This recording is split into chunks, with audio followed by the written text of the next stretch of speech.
Relationships is unavoidable. Even with your friends and family, maintaining peace is a struggle. And it's even more difficult with our enemies, people who are out to get us. Right. This is true of any time and any place in human history. Where there are people, there is strife and violence. And this was definitely true in the time of Jesus, when Roman forces occupied the lands of Israel.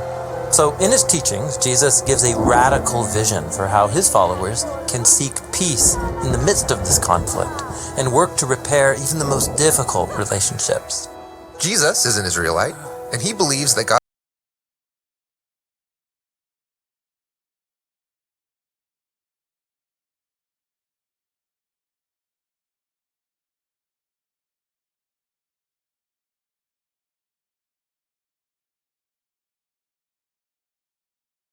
Lord, the vows you have made.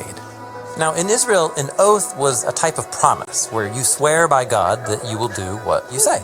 Like if you want to borrow some money, you could swear by God to repay me. Exactly. And you can trust me because in Israel's covenant laws, God requires me to keep my oaths. So oaths are a great way to avoid disputes. You would think so, but even oaths can be twisted to take advantage of people. For example, what if I swear by God's temple that I will repay you?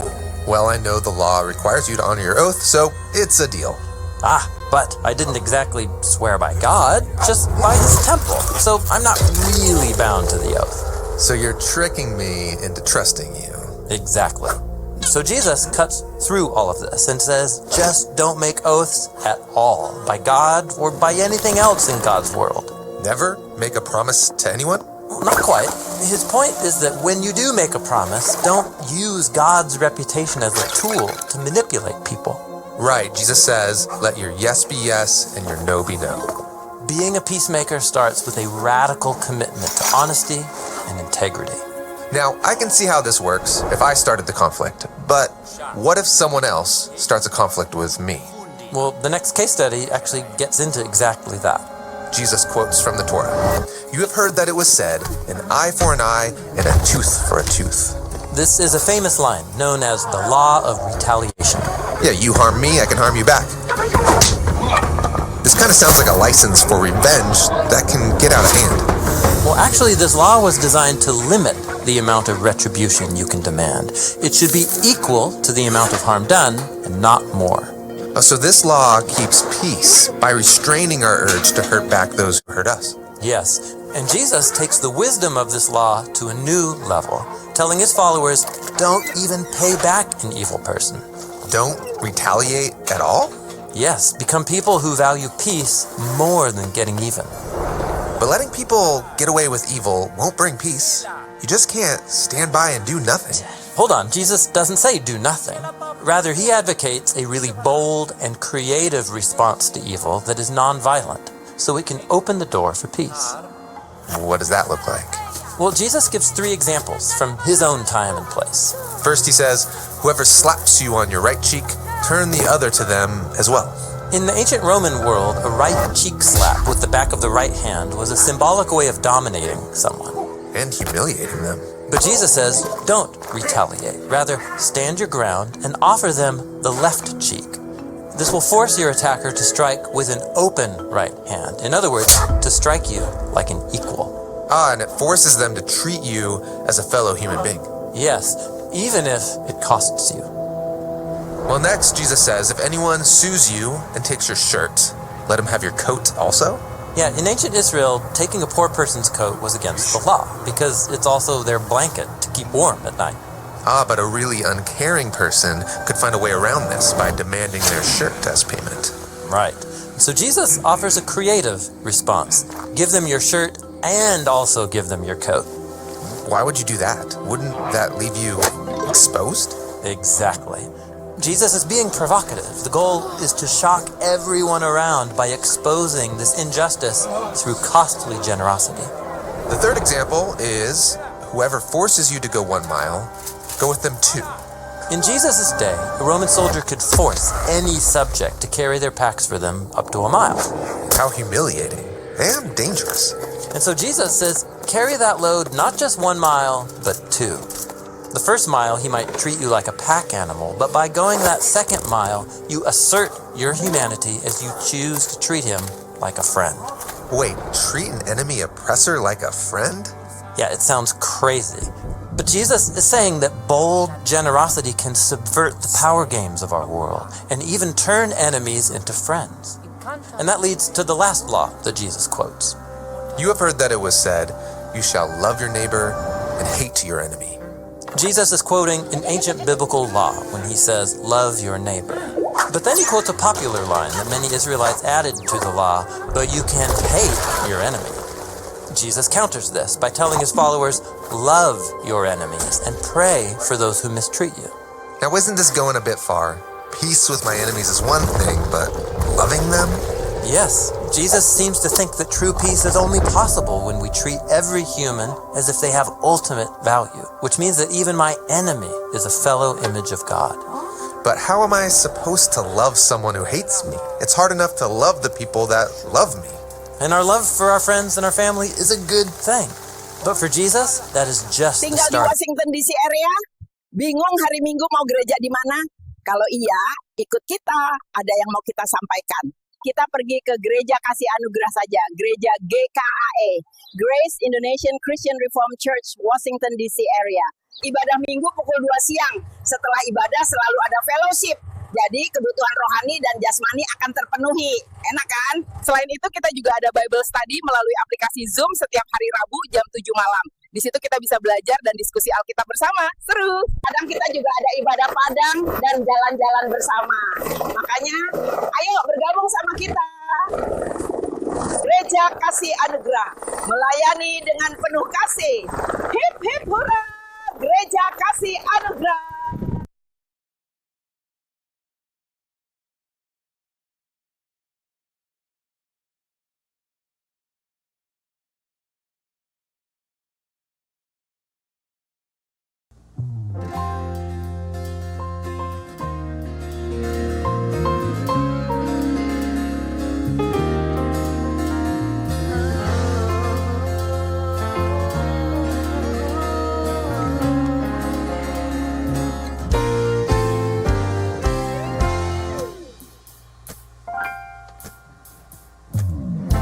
Merah putih telah berkibar, tekad yang tak mudah. Walaupun seiring waktu serasa terhimpit batu, sebagaimana berlian semakin indah dalam tekanan. Begitu juga bangsaku semakin kuat hadapi masa depan. Hey, dirgahayu Indonesia, selangkah menuju cita, tetap percaya sampai selamanya. Hey, sejarah telah menguji, engkau murni bak permata, bersinar terang di muka dunia.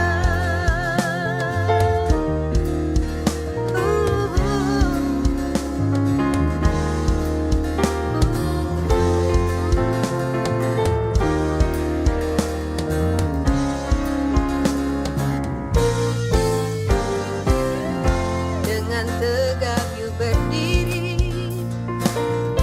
teguhkan jati diri. Di tengah persaingan dunia, tetap merasa bangga, sebagaimana berlian semakin indah dalam tekanan. Begitu juga bangsaku semakin kuat hadapi masa depan. Hey, dirgahayu Indonesia, selangkah menuju cita, tetap berjaya sampai selamanya. Hey, sejarah telah menguji, engkau murni bak permata, bersinar terang di muka dunia.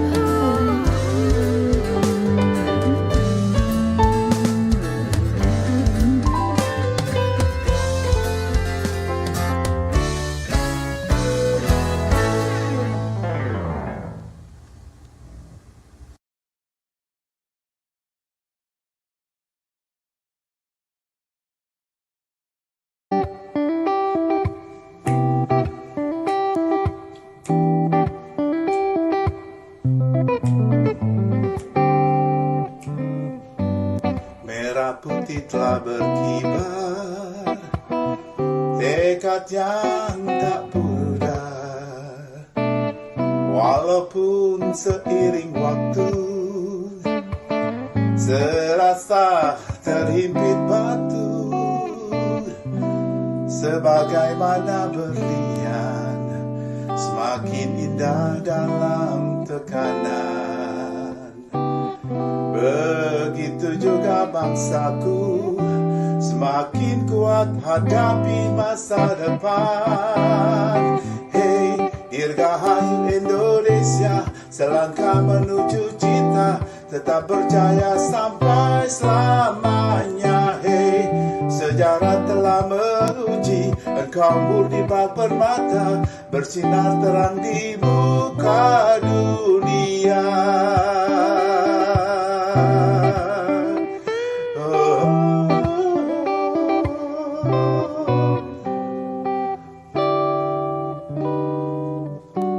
Dengan tegap you berdiri, teguhkan jati diri. Di tengah persaingan dunia, tetap berasa bangga. Sebagaimana berlian semakin indah dalam tekanan. Begitu pula bangsaku semakin kuat hadapi masa depan. Oh hey, dirgahayu Indonesia, selangkah menuju cita, tetap percaya sampai selamanya. Hey, sejarah telah menguji engkau murni bak permata, bersinar terang di muka dunia. Hey, dirgahayu Indonesia, selangkah menuju cita, tetap percaya sampai selamanya. Hey, sejarah telah menguji engkau murni bak permata, bersinar terang di muka dunia.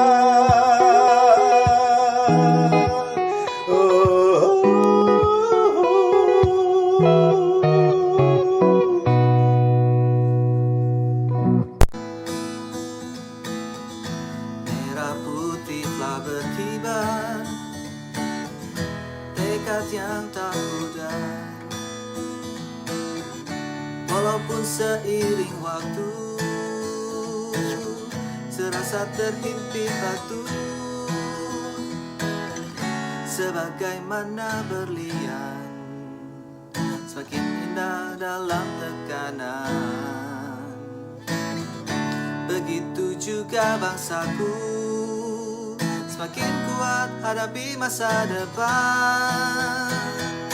Hey, dirgahayu Indonesia, selangkah menuju cita, tetap berjaya sampai selamanya. Hey, sejarah telah menguji engkau murni bak permata, bersinar terang di muka dunia.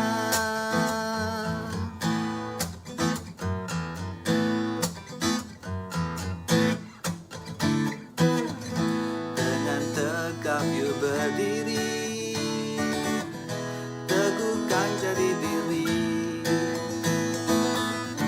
Di tengah persaingan dunia, tetap merasa bangga. Sebagaimana berlian semakin indah dalam tekanan. Begitu juga bangsaku semakin kuat hadapi masa depan. Hey, dirgahayu Indonesia, selangkah menuju cita, tetap berjaya sampai selamanya. Hey, sejarah telah menguji engkau murni bak permata, bersinar terang di muka dunia. Hey, dirgahayu Indonesia, selangkah menuju cita, tetap percaya sampai selamanya. Hey, sejarah telah menguji engkau murni bak permata, bersinar terang di muka dunia.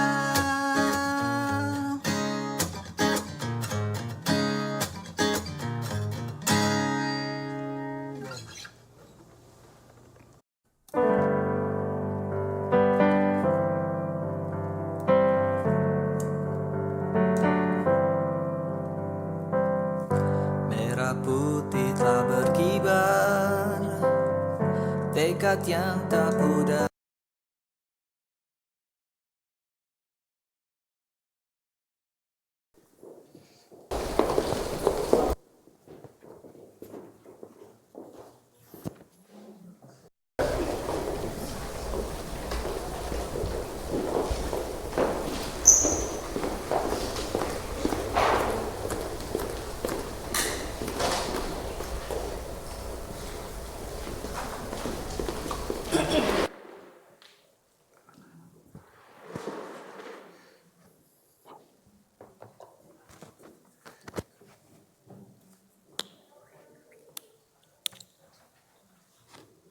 Shalom. Majelis Jemaat Grace Indonesian Christian Reformed Church bersama Emmanuel Indonesian Presbyterian Church menyambut dengan sukacita dan menyampaikan selamat beribadah kepada seluruh jemaat dalam ibadah gabungan hari Minggu ke-12 sesudah Pentakosta. Tema ibadah kita hari ini adalah milikilah kerendahan hati dan ketulusan. Kiranya ibadah bersama EIPC dan GICRC yang kita lakukan saat ini berkenan di hadapan Tuhan dan kita semua diberkati olehnya. Sebelum kita menghadap Tuhan, saya mengundang kita bersaat teduh sejenak.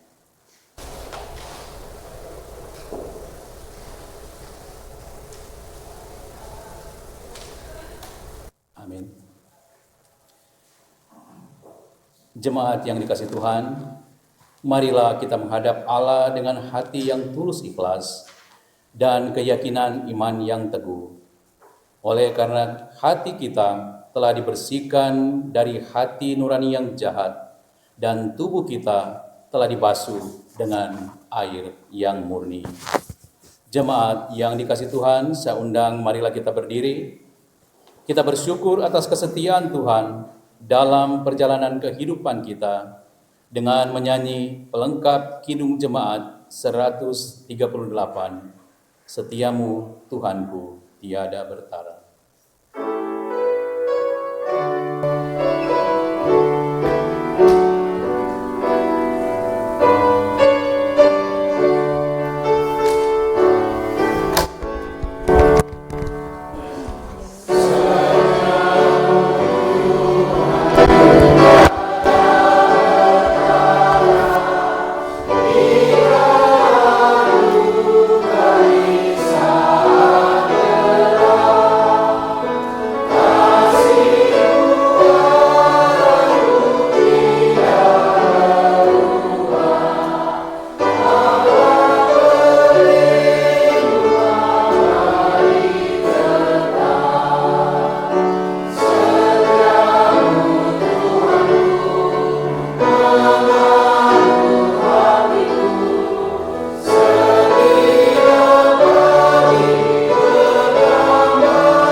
Pertolongan kita adalah di dalam nama Tuhan yang menjadikan langit dan bumi.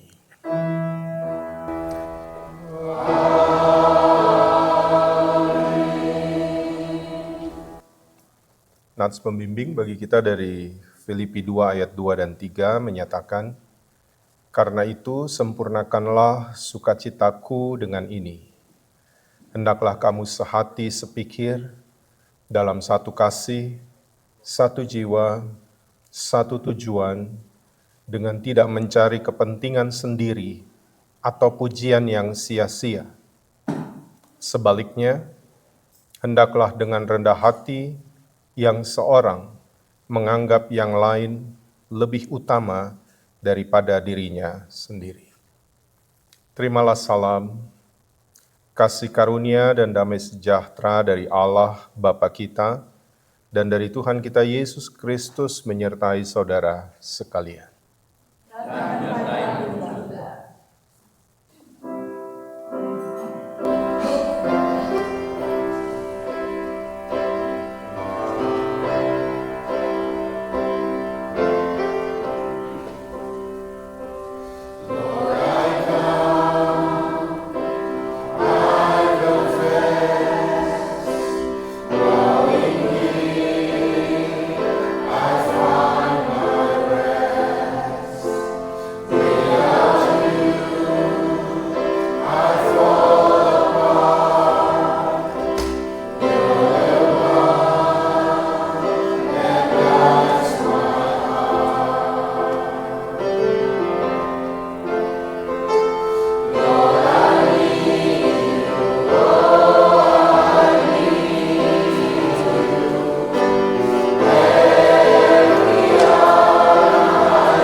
Jemaat, mari kita berdoa kepada Allah.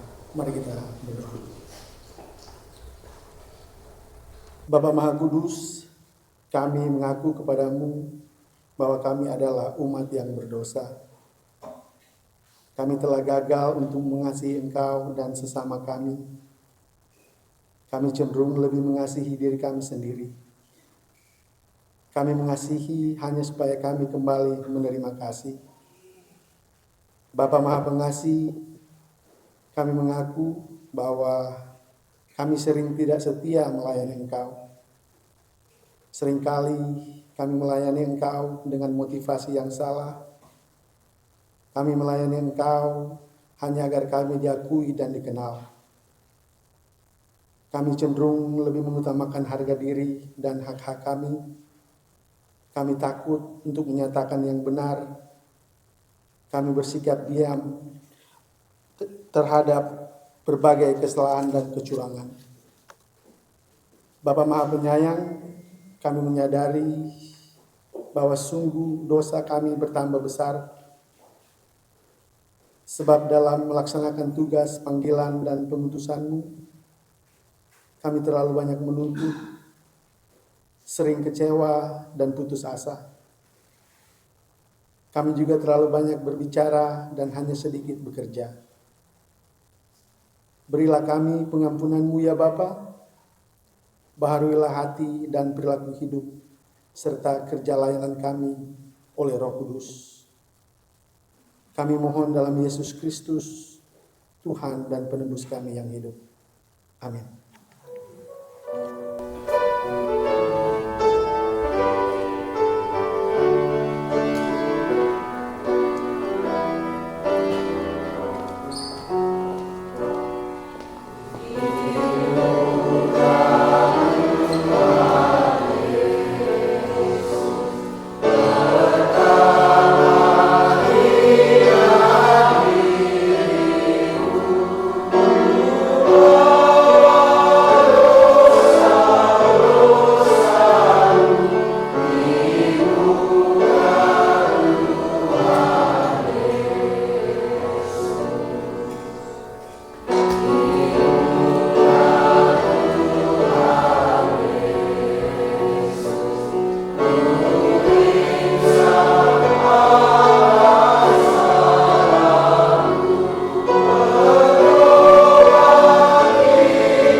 Saudara-saudara yang dikasihi Tuhan, setelah kita mengaku dosa-dosa kita di hadapan Tuhan dan kita mau bertobat, maka dengarlah anugerah pengampunan yang dinyatakan Tuhan bagi kita sekalian, sebagaimana terdapat dalam kitab Yesaya pasal 55, ayat 6 dan ayat yang ke-7. Carilah Tuhan selama Ia berkenan ditemui, berserulah kepadanya selama Ia dekat. Baiklah orang fasik meninggalkan jalannya, dan orang jahat meninggalkan rancangannya. Baiklah ia kembali kepada Tuhan, maka Dia akan mengasihaninya, dan kepada Allah kita, sebab Ia memberi pengampunan dengan limpahnya. Berdasarkan firman Tuhan ini, maka sebagai hamba Yesus Kristus kami memberitakan bahwa pengampunan dosa telah berlaku bagi saudara sekalian di dalam nama Bapa dan Anak dan Roh Kudus. Kita sampaikan salam damai kita, kiri kanan kita.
Kita akan menerima amanat hidup baru sebagaimana dinyatakan bagi kita dalam 1 Korintus pasal 13 ayatnya yang pertama sampai dengan ayat yang ke-7.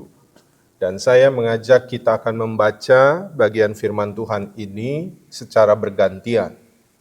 Saya memulai ayat 1, Bapak Ibu dan saudara-saudara ayat 2, demikian selanjutnya sampai ayat yang ke-7.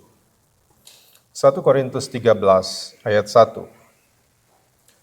Sekalipun aku dapat berkata-kata dengan semua bahasa manusia dan bahasa malaikat, tetapi jika aku tidak mempunyai kasih, aku sama dengan gong yang berkumandang dan canang yang gemerincing.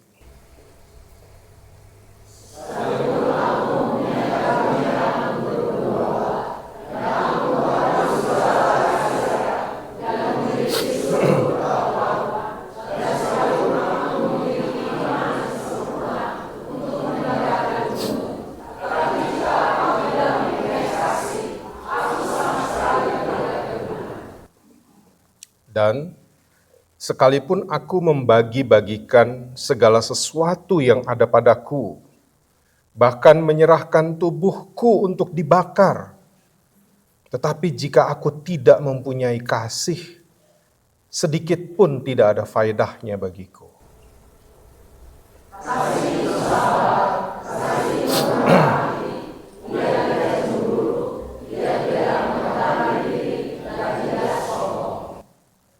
Ia tidak melakukan yang tidak sopan dan tidak mencari keuntungan sendiri. Ia tidak pemarah dan tidak menyimpan kesalahan orang lain.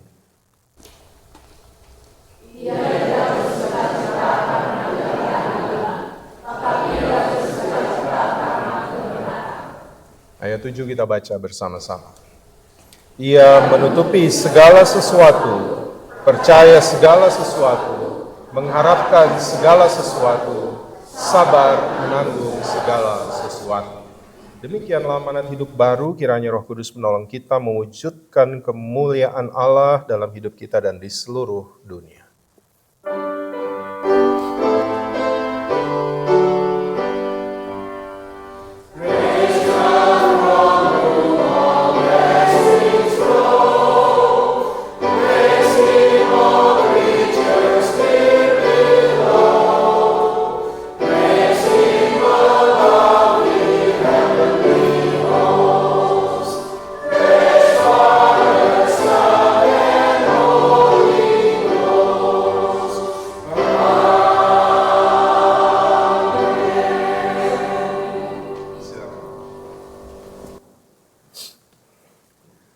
Sebelum kita masuk dalam pemberitaan firman Tuhan, kita akan mendengarkan kesaksian pujian yang akan dipersembahkan oleh Jemaat Immanuel Indonesian Presbyterian Church.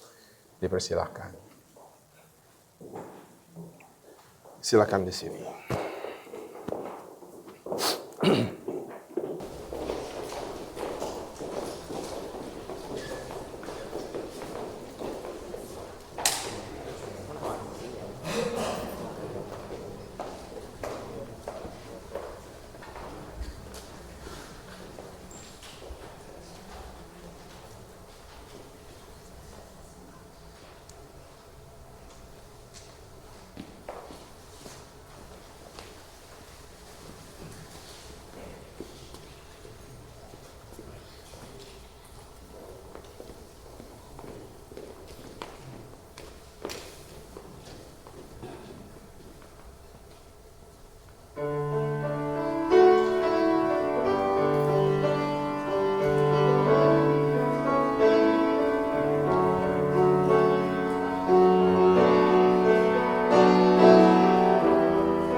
Terima kasih untuk jemaat EIPC atas pujiannya yang mempersiapkan hati dan pikiran kita untuk kita masuk dalam pemberitaan firman Tuhan seperti bunyi syair tadi dari lagu yang dinyanyikan, ajar kami Tuhan, itu berarti kita semua sekarang siap untuk mau belajar tentang firman Tuhan. Karena itu mari kita siapkan hati dan pikiran kita berdoa memohon bimbingan Roh Kudus. Hati kami siap ya Tuhan, untuk Tuhan isi dengan kebenaran firman-Mu. Karena itu kami mohon kuasa-Mu menaungi kami sehingga kami menghancurkan semua kekerasan hati, kekerasan pikiran kami ketika kami menerima firman-Mu. Dan firman-Mu itu akan mengubah kehidupan kami, sehingga kami mau hidup di dalam kebenaran-Mu. Dan kami yakin bahwa jika kami hidup dalam kebenaran-Mu, maka kami akan berjalan dalam rencana Tuhan yang terbaik bagi hidup kami. Karena itu ya Tuhan, bersabdalah bagi kami. Karena kami semua telah sedia untuk belajar dan mau mengikuti firman-Mu. Di dalam nama Tuhan Yesus, firman yang hidup dan berkuasa, kami berdoa. Amin.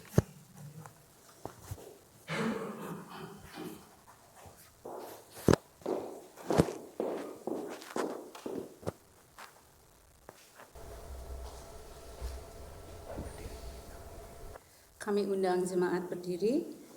Bacaan Alkitab hari ini diambil dari Lukas 14 ayat 1, dilanjutkan dengan Lukas 7 ayat 7 sampai 14.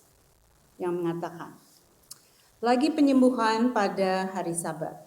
Pada suatu hari Sabat, Yesus datang ke rumah salah satu orang pemimpin dari orang-orang Farisi untuk makan di situ. Semua yang hadir mengamati dia dengan seksama. Karena Yesus melihat bahwa tamu-tamu berusaha menduduki tempat-tempat kehormatan, Ia mengatakan perumpamaan ini kepada mereka. Kalau seorang mengundang engkau ke pesta perkawinan, janganlah duduk di tempat kehormatan, sebab mungkin orang itu telah mengundang orang yang lebih terhormat daripadamu. Supaya orang itu yang mengundang engkau dan dia, jangan datang dan berkata kepadamu, berilah tempat ini kepada orang itu. Lalu engkau dengan malu harus pergi duduk di tempat yang paling rendah. Tetapi apabila engkau diundang, pergilah duduk di tempat yang paling rendah. Mungkin tuan rumah akan datang dan berkata kepadamu, sahabat, silahkan duduk di depan. Dan dengan demikian engkau akan menerima hormat di depan mata semua orang yang lain. Sebab barang siapa meninggikan diri, ia akan direndahkan. Dan barang siapa merendahkan diri, ia akan ditinggikan. Dan Yesus berkata kepada orang yang mengundang dia, apabila engkau mengadakan perjamuan siang atau perjamuan malam, janganlah engkau mengundang sahabat-sahabatmu atau saudara-saudaramu atau kaum keluargamu atau tetangga-tetanggamu yang kaya, karena mereka akan membalasnya dengan mengundang engkau pula, dan dengan demikian engkau mendapat balasannya. Tetapi apabila engkau mengadakan perjamuan undanglah orang-orang miskin dan orang-orang cacat, orang-orang lumpuh dan orang-orang buta. Dan engkau akan berbahagia karena mereka tidak mempunyai apa-apa untuk membalasnya kepadamu. Sebab engkau akan mendapat balasannya pada hari kebangkitan orang-orang benar. Berbahagialah orang-orang yang memegang peringatannya, yang mencari dia dengan segenap hati, yang juga tidak melakukan kejahatan, tetapi berjalan menurut jalan-jalan yang ditunjukkan. Haleluya. Haleluya, haleluya.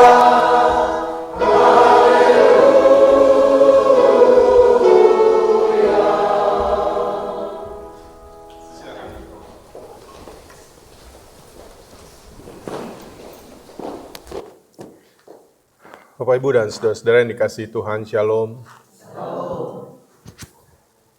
Di hari-hari terakhir ini hati kita agak sedih ya melihat kejadian yang sedang menimpa negara kita, di mana banyak korban yang berjatuhan karena aksi demonstrasi yang masih terus berlangsung. Saya mengajak kita memiliki hati yang mau peduli dan berharap Bapak Ibu dalam doa-doa Bapak Ibu secara pribadi, mari kita doakan agar Indonesia kembali damai, pemerintah diberikan hikmat untuk mengambil keputusan-keputusan yang tepat, mendengarkan apa yang menjadi aspirasi masyarakat, dan keadaan boleh pulih kembali. Karena suka tidak suka, ada keluarga-keluarga kita juga yang masih berada di Indonesia dan menghadapi situasi yang kurang baik ini. Nah, Bapak Ibu, saya mau memulai renungan saya dengan sedikit pertanyaan. Apakah Bapak Ibu tahu dalam kalender tahun Cina itu ada Sio macam-macam? Cina bukan Ambon. Kalau Ambon ada Sio juga. Sio Ale kalau Ambon gitu ya. Tapi kalau dalam, betul ya Tante Eli ya, Sio kan gitu. Tapi kalau dalam kalender Cina, Bapak Ibu kalau bertemu itu biasanya ditanya apa sionya gitu kan. Itu biasanya dilambangkan dengan binatang gitu ya. Nah, Alkisah ada kisah rakyat. Nah, ini dia tuh, sionya udah ditampilkan tuh. Wah, Joshua dengan cepat dan sigap menampilkannya. Ini ya ada 12 binatang-binatang ini. Nah, kisah rakyat, ada sebuah kisah rakyat Tionghoa antara tikus dan kerbau. Jadi pada satu ketika mereka berjumpa dan tikus dan kerbau ini saling bercakap-cakap. Kerbau bilang, "Hei tikus, kamu kecil, udah kecil bau, sudah bau bikin rusak tanaman tuan saya. Kamu itu binatang kecil yang tidak berguna. Belajar dari saya. Saya kerbau, punya susu, diminum sama tuan saya. Saya punya tenaga, kalau membajak sawah, maka saya menarik kereta bajak menolong tuan saya. Dan kadang-kadang saya kurang beruntung, tuan saya pengen makan daging, ya saya dipotong, daging saya dimakan, gitu. Ya. Dan kerbau bilang, kamu ini binatang kecil tidak berguna, saya ini hebat. Nah, sang dewata mendengar percakapan ini, lalu mengajak mereka, "Hai, apa yang kalian perbincangkan?" Lalu tikus bilang, "Ini kerbau nih, emang dasar kerbau." Katanya. Udah gede dia ngecil-ngecilin saya. Dia menganggap dia lebih hebat, karena dia lebih besar, dia merasa lebih berguna. Dia karena besar, dia pikir semua orang suka padanya. Oke, akhirnya sang dewa bilang begini, "Oke, begini. Kita bikin kontes. Oke? Pada minggu depan, saya akan undang masyarakat, kalian kontes jalan 100 meter di catwalk. Tikus dan kerbau masing-masing sama-sama berjalan. Kita lihat siapa yang mendapat tepuk tangan paling hebat, maka dia lebih hebat dari yang satunya." Akhirnya tikus bilang, "Deal." Mulai tahu Bapak Ibu apa yang dilakukan tikus? Tikus mulai makan yang bergizi, tidur tepat waktu. Dia pergi untuk bikin ototnya makin besar, dia makan yang hebat, dia persiapkan dirinya selama 1 minggu. Kerbau pikir, udah kerbau udah besar mau ngapain lagi? Oke, pada saat hari H ketika mereka harus berjalan, orang semua kaget. Ternyata badan tikus 3 kali lipat lebih besar dari minggu lalu. Karena dia mempersiapkan diri. Kerbau karena merasa dia udah besar ya begitu aja. Begitu kerbau lewat, orang bilang ya udah biasa kami lihat ini. Tapi begitu si tikus lewat, pas mereka bingung, 3 kali lipat, gila nge-gym berapa kali sehari ini tikus. Semua tepuk tangan. Dan akhirnya setelah selesai, sang dewa bilang, oke, kalian sudah lihat hasilnya. Kerbau, kamu memang besar. Tapi karena kamu tidak mempersiapkan diri, orang udah biasa melihat kamu begitu, akhirnya mereka biasa saja melihat kamu. Tapi tikus, hai, kamu karena kamu mempersiapkan diri dengan cerdik, dengan benar-benar mandi selalu, tidak jadi bau, badannya jadi besar, nge-gym, minum apa itu namanya, protein. Kamu mendapat sambutan yang baik. Oleh karena itu, tikus kali ini kamu lebih besar. Dan akhirnya di antara sio-sio tadi, Bapak Ibu kalau buka sio, tikus itu selalu nomor 1. Baru nomor 2 kerbau.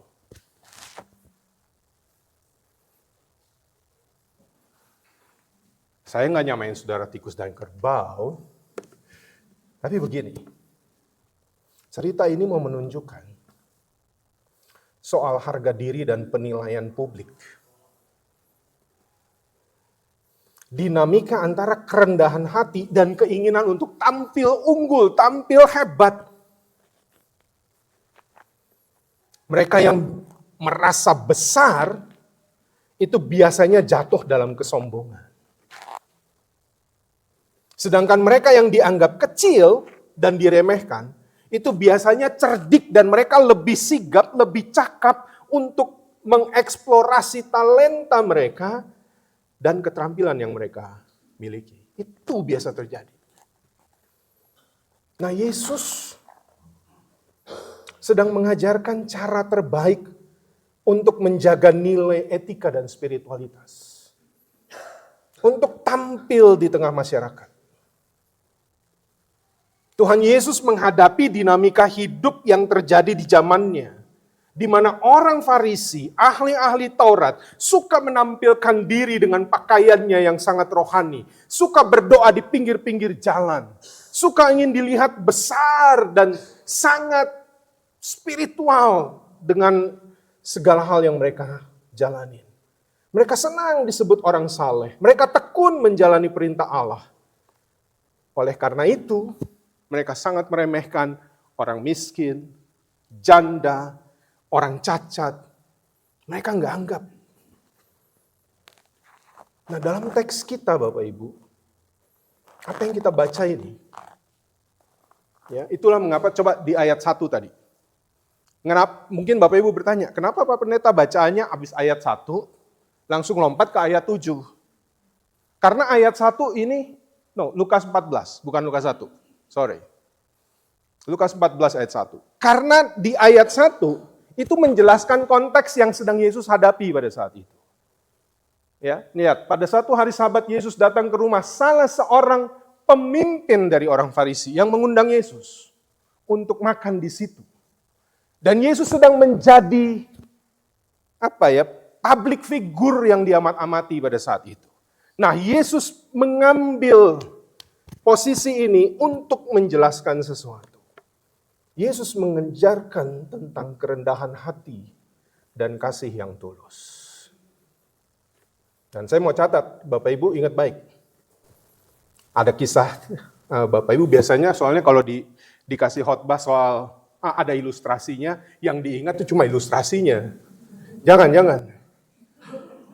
Ya, jangan cuma ingat nanti pulang Pak Pendeta khotbah apa? Kerbau sama tikus. No. Bukan itu tujuannya.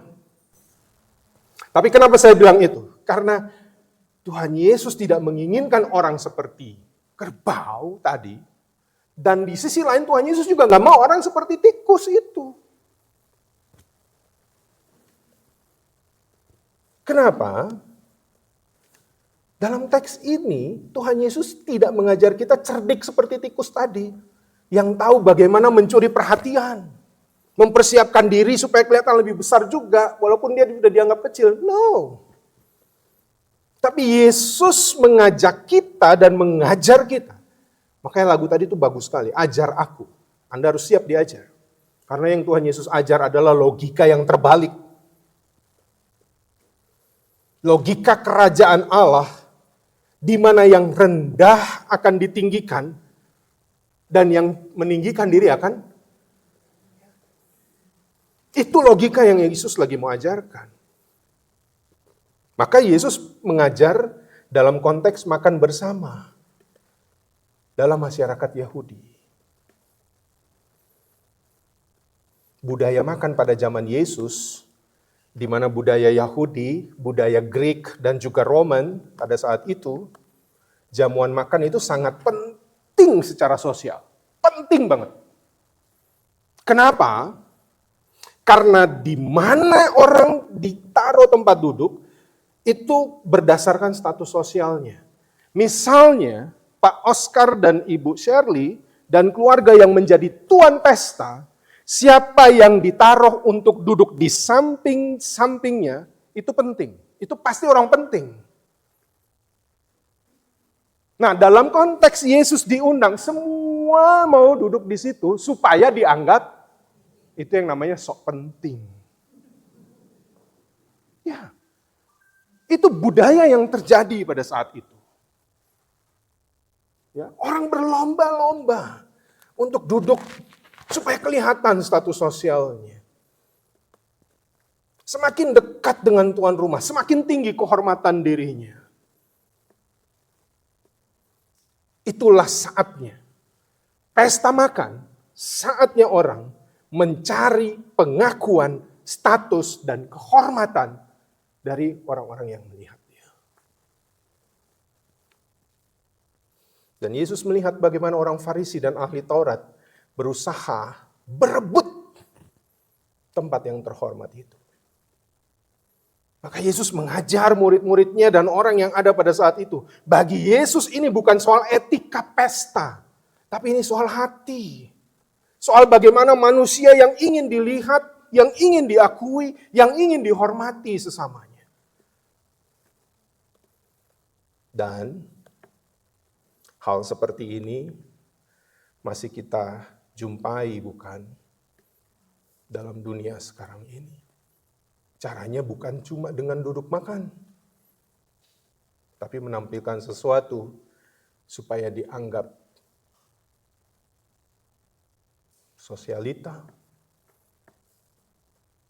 Maka permainannya bukan lagi duduk, tapi di-upload dan soal jari.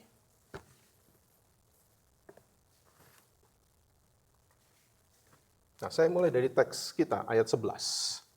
Tolong disampilkan ayat 11.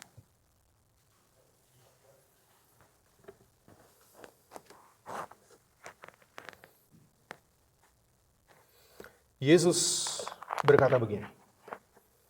Ini ajarannya, sebab barang siapa meninggikan diri, ia akan direndahkan. Dan barang siapa merendahkan diri, ia akan ditinggikan.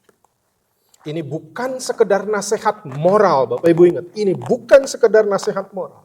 Tapi inilah prinsip kerajaan Allah. Karena Allah tidak memilih kita berdasarkan penampilan. Allah tidak memilih kita berdasarkan posisi.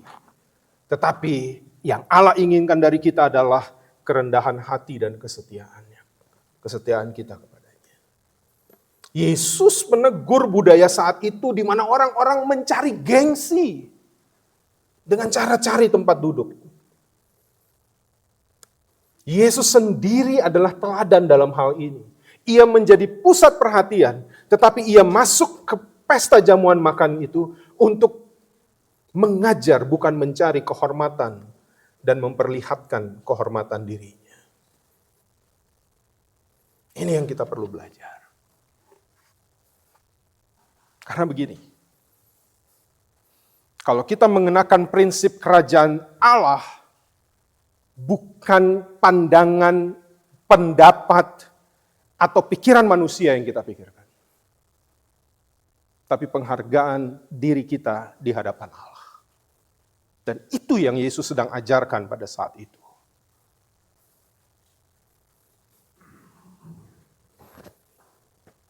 Saya beralih sekarang ke hal yang kedua. Lalu Yesus beralih dari soal tempat duduk, soal siapa yang boleh duduk di mana, tentang status sosialnya. Sekarang Yesus beralih dari tempat duduk kepada siapa yang kita undang ke dalam pesta. Tahu Bapak Ibu, pada saat itu Tuhan Yesus sedang mengkritik budaya nilai timbal balik, reciprocity. Itu yang sedang Yesus kritik. Dalam budaya pada saat itu memberi undangan, itu selalu diharapkan ada balasan. Dan itu masih terjadi dalam dunia saat ini. Saya ambil contoh sekarang. Nah, ada istri saya. Dia udah tahu, dia udah begini. Tenang. Ini contoh yang baik.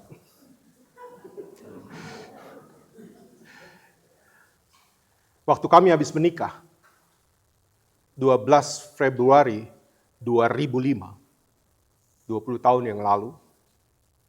Jadi setelah menikah, naiklah mobil pengantin itu, lalu kami langsung ke hotel. Tapi sebelum ke hotel, pas kami naik mobil, sebelum ke hotel, ada dari keluarga yang kasih ke kami semua amplop tanda kasih di pesta itu. Dikasih ke kami. Istri saya bilang, ini. Orang biasanya bilang ampau. Ini ampaunya. Saya lihat, Mak, banyak benar gitu. Tapi yang bikin saya bingung begini. Ada pesannya. Apa itu? Besok buka, catat satu-satu. Tanya, betul nggak? Ya. Jadi kami bulan madu itu pekerjaannya. Itu PR-nya. Betul. Jadi begitu bangun, habis kita sarapan, lalu mulai buka satu-satu. Ayo buka, saya baca, istri saya catat. Buka, keluarga Raffles delima. Misalnya, sekian. Catat lagi, nomor 2, keluarga Rexi Sedua, sekian. Keluarga Arthur Robert, sekian. Semua kita catat, bahkan yang no name pun kita catat. Tapi yang no name dikit, kebanyakan kasih nama. Dan saya akhirnya bingung, kenapa kita harus catat? Ternyata orang tua kami bilang, supaya kami tahu kalian dikasih berapa. Sehingga kalau kami diundang, kami juga kasih segitu. Baru saya, kami masih capek-capek berdiri, besoknya mesti capek robek amplop satu-satu dan catat. Bapak Ibu, ini yang terjadi, ini budaya kita. Ini budaya kita. Belum lagi nanti buku tamunya dicek, siapa yang datang. Yang nggak datang dia bikin acara, kita nggak usah. Am I right?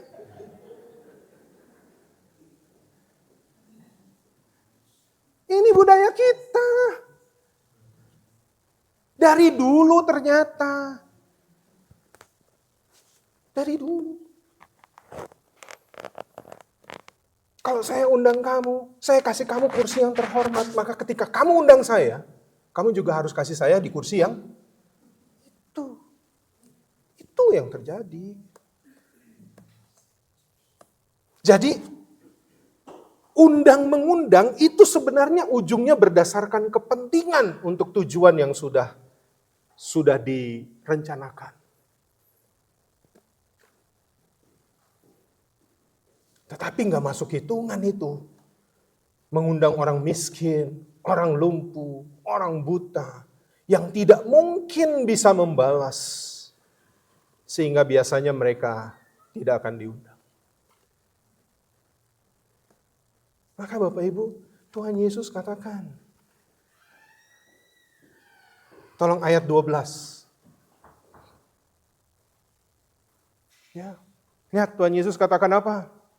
Dan Yesus berkata kepada orang-orang yang mengundang dia. Yesus diundang karena mereka tahu Yesus public figure. Tapi apa yang Yesus ajarkan kepada yang mengundang? Dia bilang begini. Yesus berkata kepada orang yang mengundang dia, si Farisi itu. Apabila engkau mengadakan perjamuan siang atau malam, janganlah engkau mengundang sahabat-sahabatmu, karena sahabat itu adalah circle yang kita buat, siapa dia? Atau saudara-saudaramu, itu juga circle tentang keluarga kita. atau kaum keluargamu atau tetangga-tetanggamu yang kaya, jadi kita udah tentukan nih. Karena mereka akan membalasnya dengan mengundang engkau pula. Dan dengan demikian engkau mendapat balasannya. Yesus mengajar enggak begini. Bapak Ibu, dengan kata lain, ajaran ini juga sebenarnya Yesus bahasakan dengan bahasa yang berbeda. Kasihilah musuhmu. Dan berdoalah bagi mereka yang menganiaya kamu. Kenapa? Karena mereka nggak akan berdoa untuk kamu. Tapi kamu harus berdoa untuk mereka. Itu prinsip kerajaan Allah. Berbanding terbalik dengan prinsip dunia. Kalau mau dibilang, kalau saya undang, bukan orang kaya, bukan keluarga, tapi orang miskin, orang buta, orang tuli, orang yang gak punya uang, zong nanti saya dapat. I spend so many, but I got nothing. Ya kan?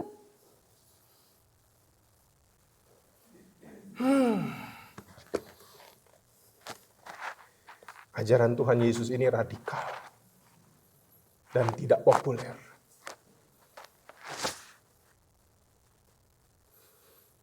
Bayangkan kalau bikin pesta. Kita kan bangga kalau pesta yang datang orang hebat. Artis. Orang hebat, politikus, siapapun itu. Kalau dianggap orang hebat, misalnya Yesus waktu itu hadir, Bapak Ibu bayangkan Facebooknya kayak apa waktu itu sama Instagramnya orang Farisi itu. Wah iya, public figure yang sedang diikuti banyak orang. Bayangkan itu. Tapi nggak akan pernah jika yang diundang orang miskin, orang lumpuh, yang duduk di samping, lalu kita mau duduk begini, dan kita begini. Ya kita foto dulu. No. Kita tidak akan melakukan itu. Tapi Ibu lihat, Yesus mengajar sesuatu yang sederhana tapi radikal. Dia mengubah cara berpikir. Dia mengubah kebiasaan.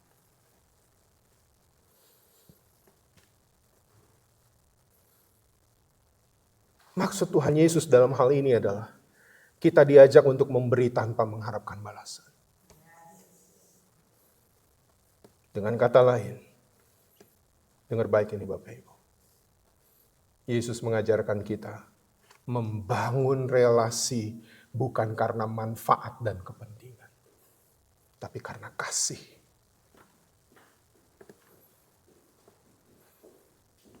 Dan Yesus mengajak dan mengundang kita untuk menjadi tuan rumah sorgawi yang memberi tempat kepada mereka yang terpinggirkan. Dan hari ini pesan bagi kita.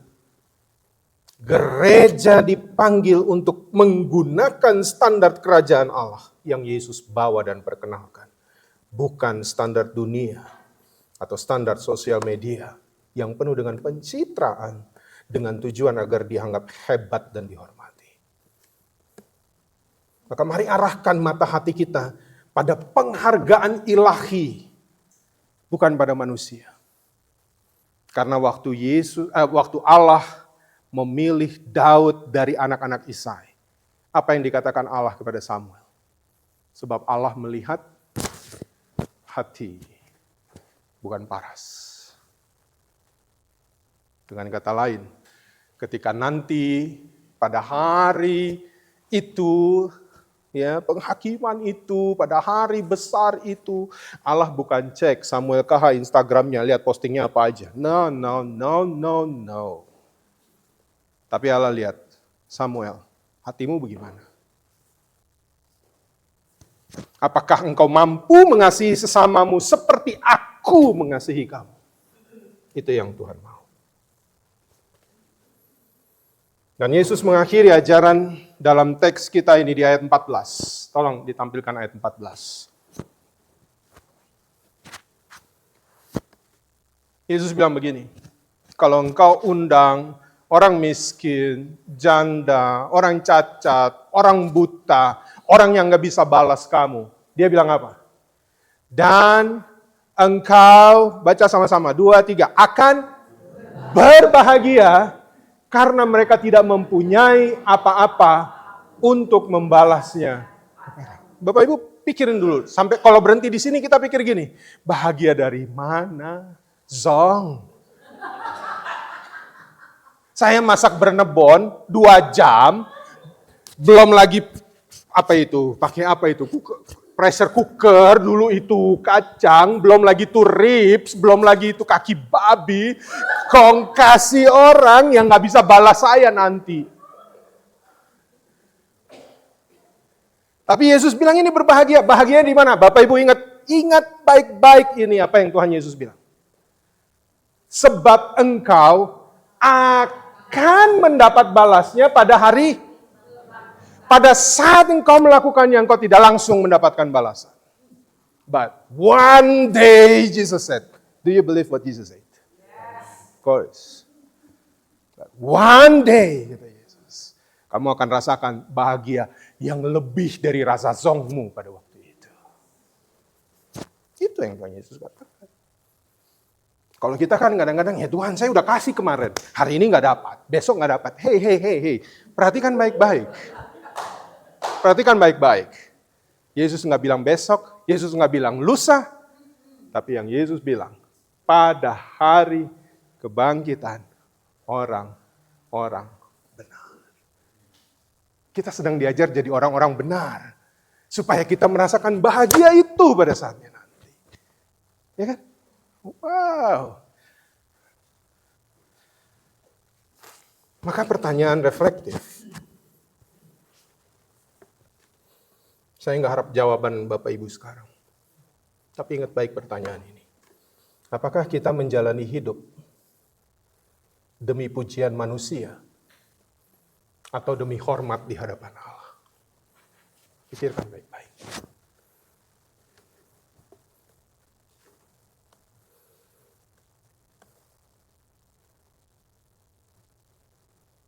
Tahukah Bapak Ibu, the greatest act of humility that the world has ever seen adalah ketika Yesus datang jadi manusia. Tolong ditampilkan. Saya minta tolong Pak Oscar nanti bacakan ini. Filipi pasal 2, ayat 4 sampai 7. Bapak Ibu bayangkan, Rasul Paulus bisa zoom out untuk melihat kehidupan Yesus seperti ini. Ini pesan saya yang terakhir. Pak Oscar, saya minta tolong baca ini, tapi pelan-pelan, karena ada sesuatu yang saya mau peragakan. Oke Pak? Ya, silakan Pak. Dan janganlah tiap-tiap orang hanya memperhatikan kepentingannya sendiri, tetapi kepentingan orang lain juga. Terus, lanjut. Hendaklah kamu dalam hidupmu bersama menaruh pikiran dan perasaan yang terdapat juga dalam Kristus Yesus. Tunggu dulu, jangan duduk dulu. Lihat apa pesannya? Hendaklah kamu dalam hidupmu bersama taruh pikiran Yesus, taruh perasaan Yesus. Ini penting. Supaya engkau tidak mencari apa kata dunia. Tapi engkau akan mendapatkan kehormatan di hadapan Allah dengan cara taruh pikiran Yesus dan perasaan Yesus yang kita belajar pada hari ini. Oke, lanjut Pak. Yang walaupun dalam rupa Allah. Pelan-pelan. Yang walaupun dalam rupa Allah. Allah di mana? Di sini. Terus. Tidak menganggap kesetaraan dengan Allah itu sebagai milik yang harus dipertahankan. Dia tidak pertahankan ini, posisinya di sini, dianggap hebat, dianggap maha segalanya. Terus Pak. Lanjut, ayat berikut. Melainkan telah mengosongkan dirinya sendiri. Ya, terus. Dan mengambil rupa seorang hamba. Berhenti dulu Pak. Dia turun. Jadi hamba, turun segini, terus. Dan menjadi sama dengan manusia. Ya, udah turun nih. Terus lanjut ayat berikut.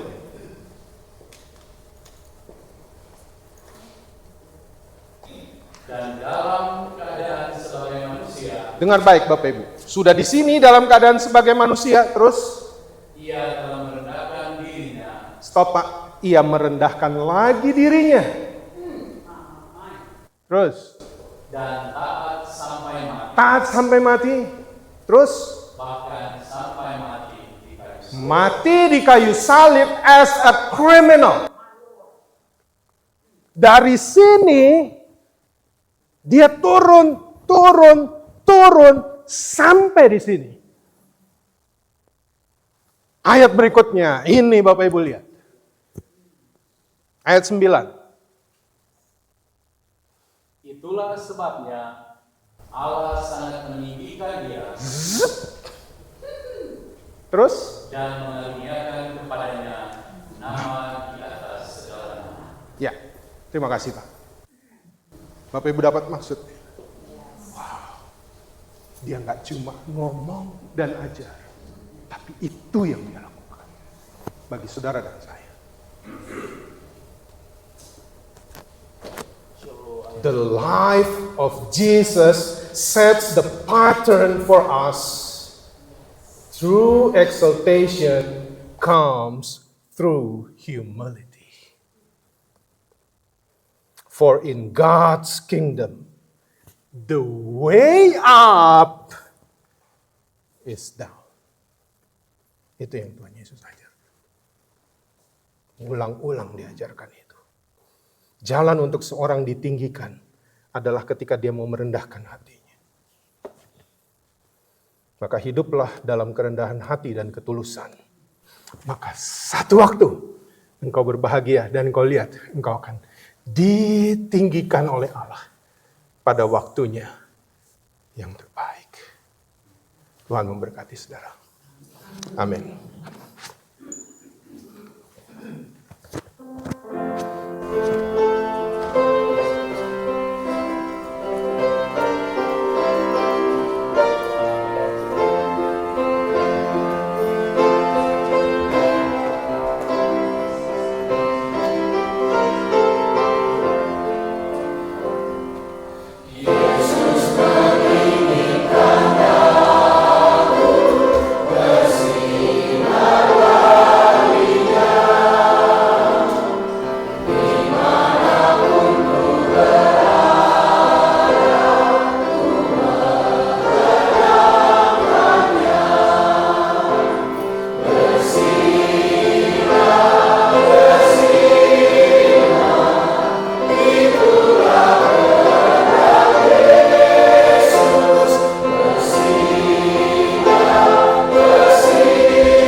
Jemaat yang dikasihi Kristus, kami undang bangkit berdiri. Marilah bersama orang percaya di segala waktu dan tempat kita mengucapkan dan mengikrarkan pengakuan iman rasuli kita.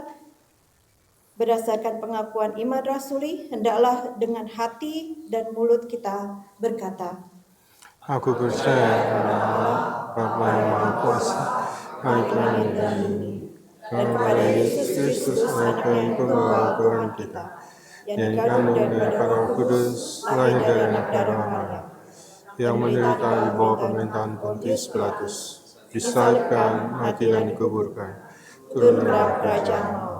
Pada hari yang ketiga, bangkit pula dari orang mati, naik ke surga, duduk di sebelah kanan Allah, Bapa yang Maha Kuasa. dan akan datang dari sana untuk menghakimi orang yang hidup dan yang mati. Aku percaya pada Roh Kudus, gereja yang kudus dan persekutuan orang kudus, pengampunan dosa, kebangkitan daging, dan hidup yang kekal. Amin.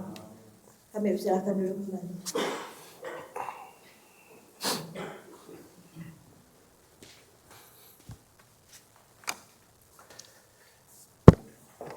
Mari kita berdoa.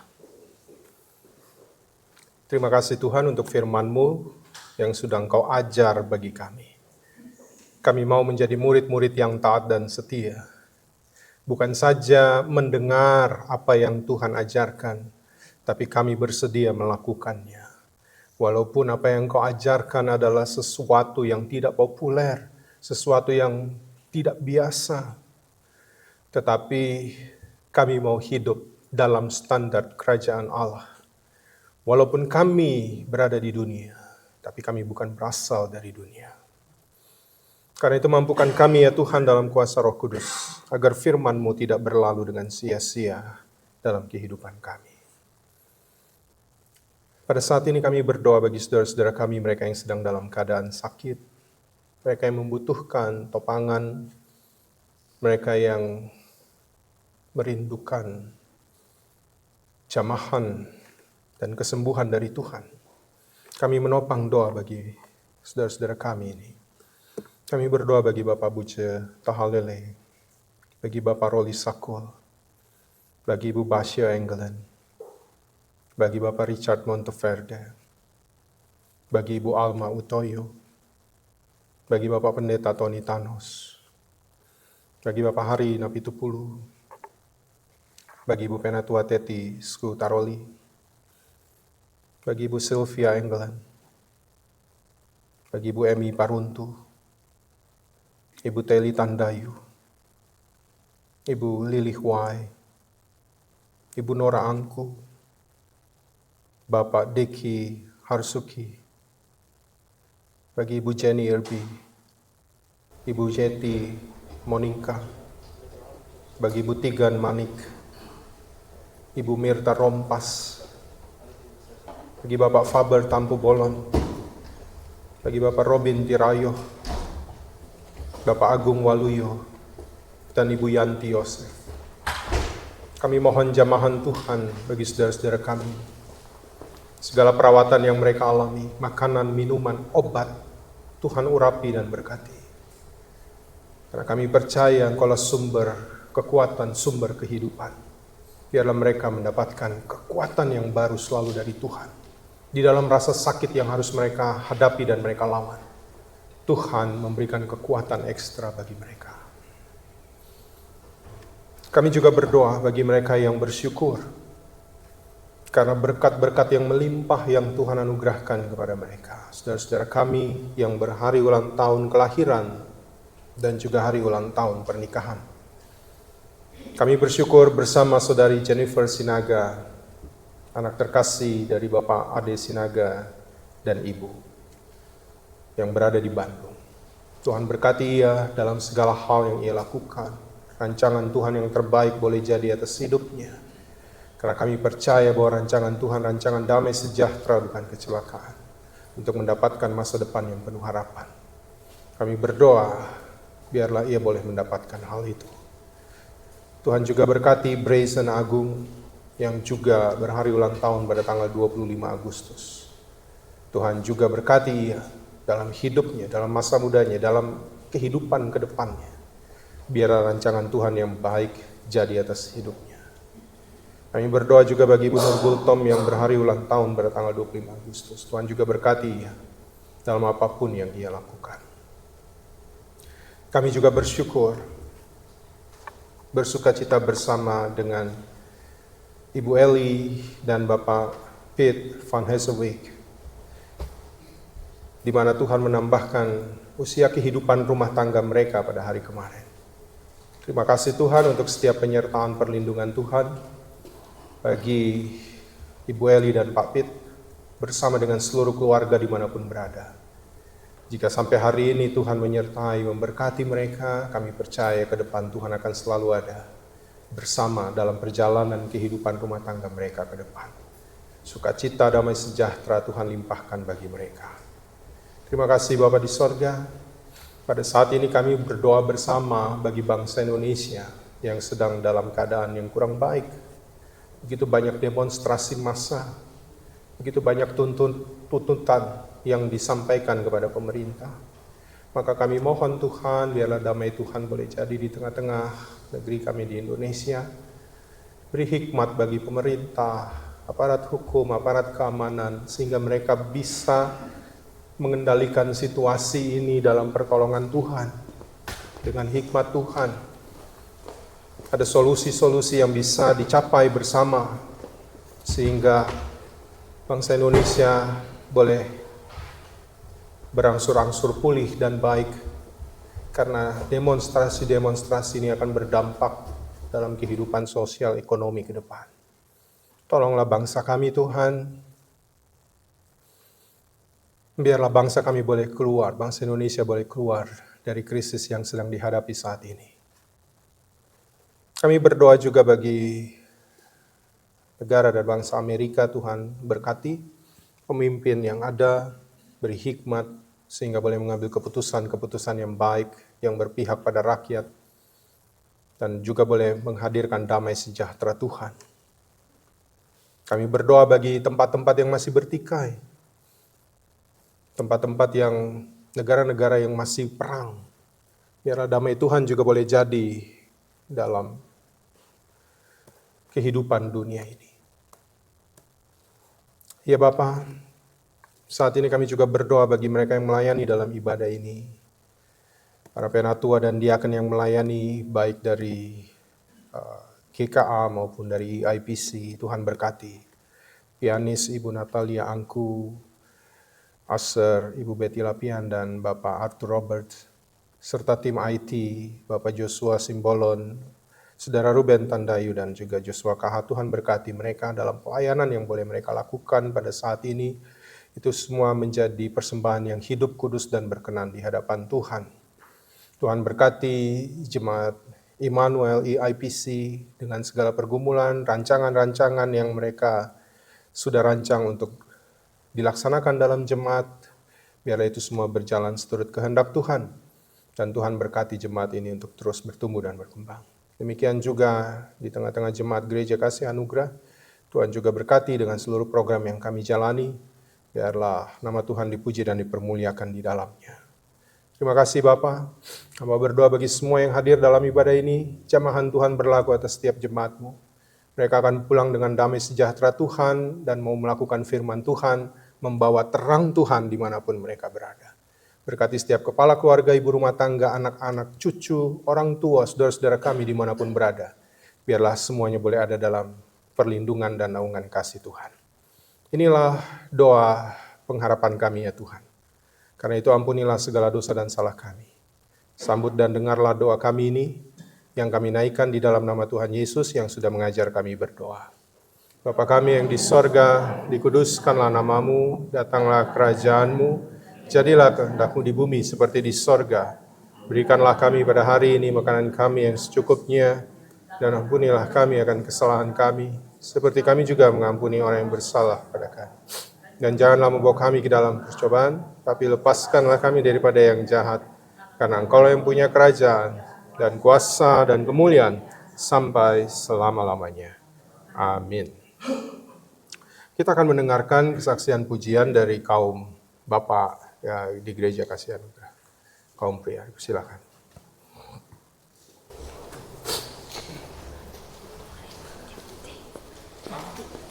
Itu kaum bapak, itu kaum wanita dulu, sesudahnya.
Terus.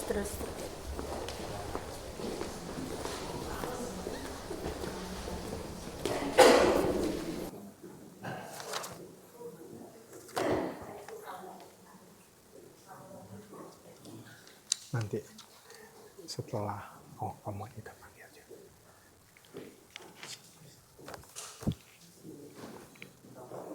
Kita masuk dalam Habis persembahan. persembahan syukur. Marilah kita mengucap syukur kepada Tuhan dengan memberi persembahan kepadanya. Dengarlah nas Alkitab dari 2 Korintus ayat 8. 2 Korintus 8 ayat 12 yang menyatakan, sebab jika kamu rela untuk memberi, maka pemberianmu akan diterima.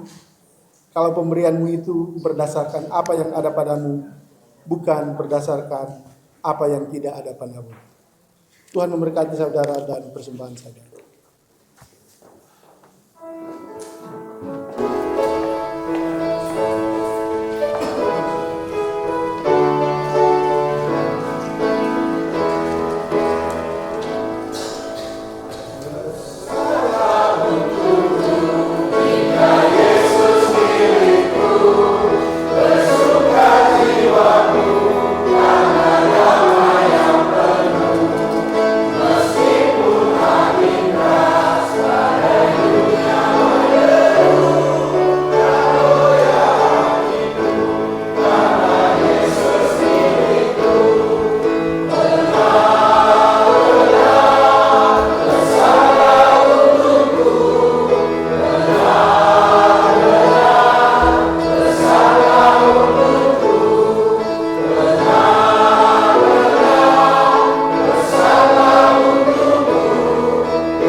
Tuhan Yesus, terima kasih karena kasih-Mu kami beroleh hidup yang kekal.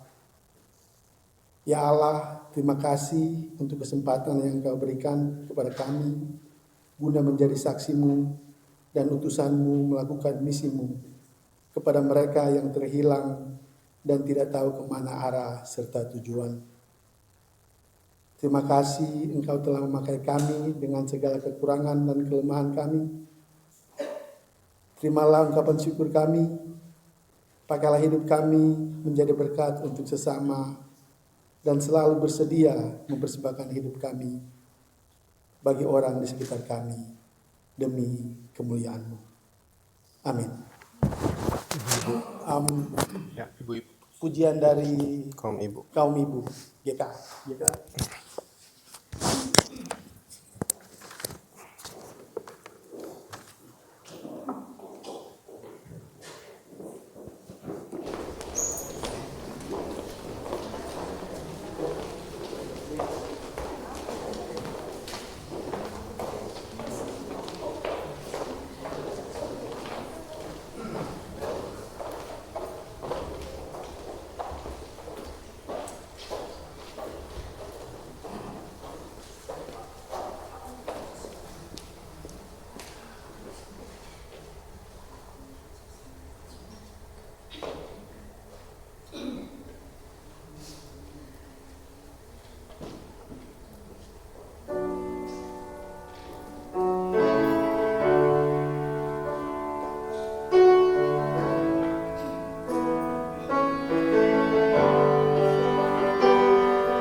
Terima kasih atas pujiannya.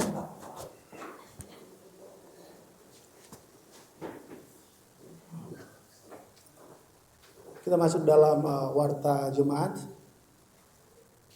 Majelis dan jemaat GKA mengucapkan banyak terima kasih kepada Bapak Pendeta Samuel KH yang telah melayani ibadah kita sore hari ini.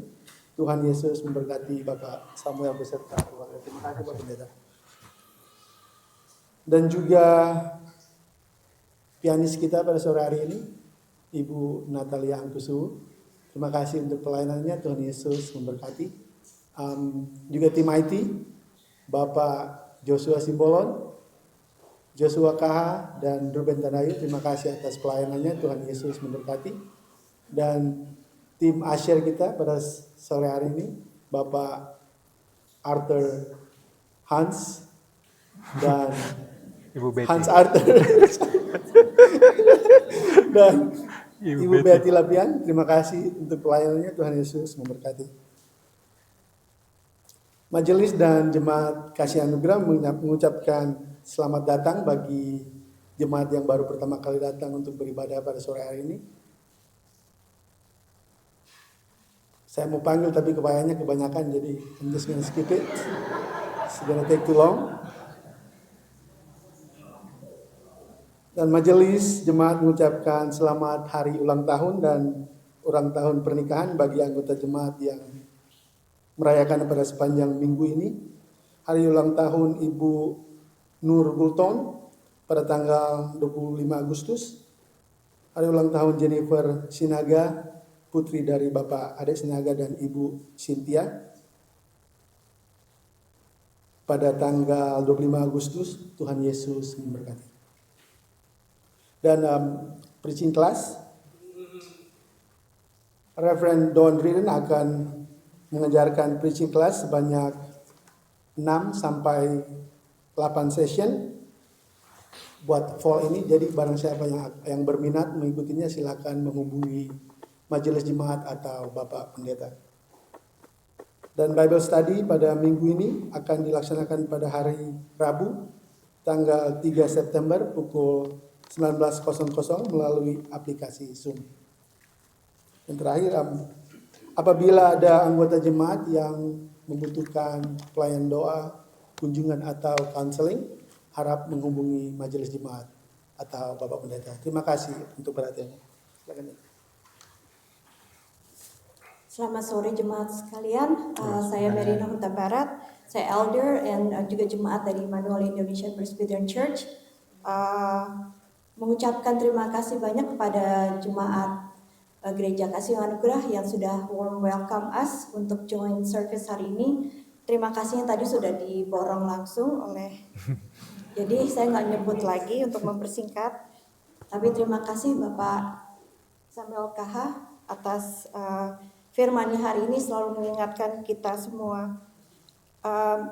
Hanya ada couple things yang saya mau mention. Jangan lupa hari Sabtu minggu depan seluruh jemaat diundang untuk ikut hadir dalam ibadah pengukuhan pendeta baru di Church of Covenant jam 10 pagi. Jadi semuanya diundang, bukan hanya majelis yang diundang, tetapi seluruh jemaat diundang. Silahkan hadir. Dan hari Minggu kita seperti biasa perjamuan kudus, dan kali ini akan dilayani oleh Reverend Norm Gordon dari PCUSA. Yang terakhir, mungkin jemaat sudah menerima formulir pemilihan majelis baru secara langsung atau lewat WA atau email. Mohon segera dikembalikan kepada panitia nominating committee.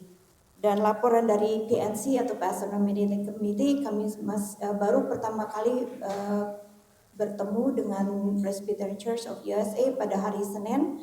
Update-nya nanti kami masih mencari waktu untuk meeting di antara PNC sendiri. Kami akan update selebihnya. Sekian dari kami, terima kasih. Selamat hari Minggu.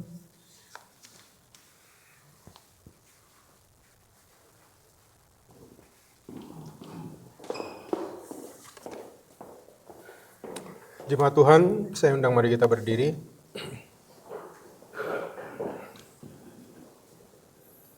Kini lanjutkanlah perjalanan hidup ini dalam damai sejahtera Tuhan. Kita yang sudah diajar Tuhan melalui firman-Nya, maka sekarang saatnya bagi kita untuk menjadi pelaku firman Tuhan di dalam kehidupan kita sekalian dimanapun Tuhan mengutus kita.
Pikiranmu kepada Tuhan, pulanglah dalam damai sejahtera Tuhan, dan terimalah berkat-Nya.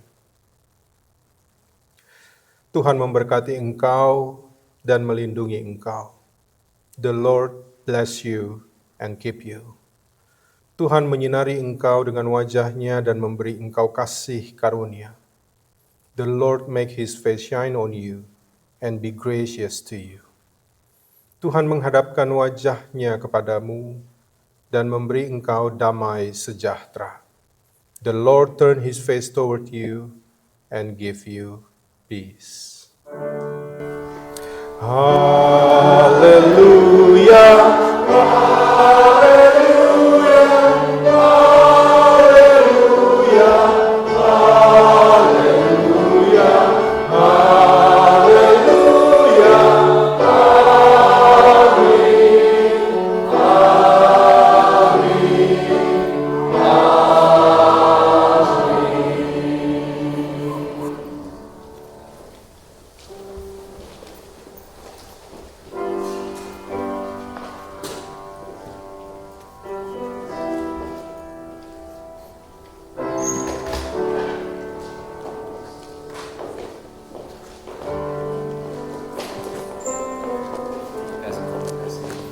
Banyak ya.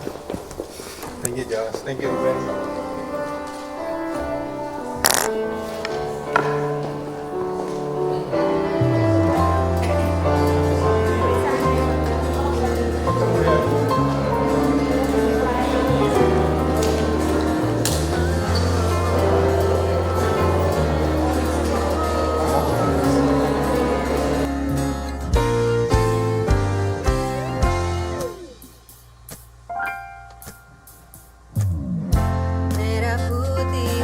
Tinggal di Washington DC area?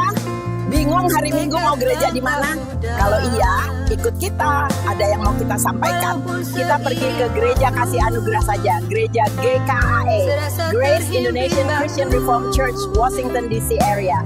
Ibadah Minggu pukul 2 siang. Setelah ibadah selalu ada fellowship. Jadi kebutuhan rohani dan jasmani akan terpenuhi. Enak kan? Selain itu kita juga ada Bible study melalui aplikasi Zoom setiap hari Rabu jam 7 malam. Di situ kita bisa belajar dan diskusi Alkitab bersama. Seru. Kadang kita juga ada ibadah padang dan jalan-jalan bersama. Makanya, ayo bergabung sama kita. Gereja Kasih Anugerah melayani dengan penuh kasih. Gereja Kasih Anugerah.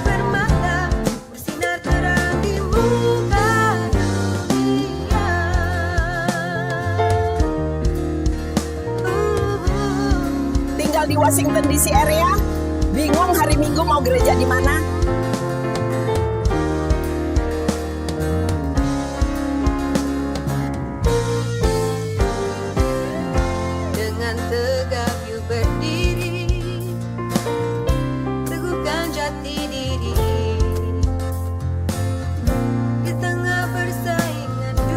Washington DC area? Bingung hari Minggu mau gereja di mana? Kalau iya, ikut kita.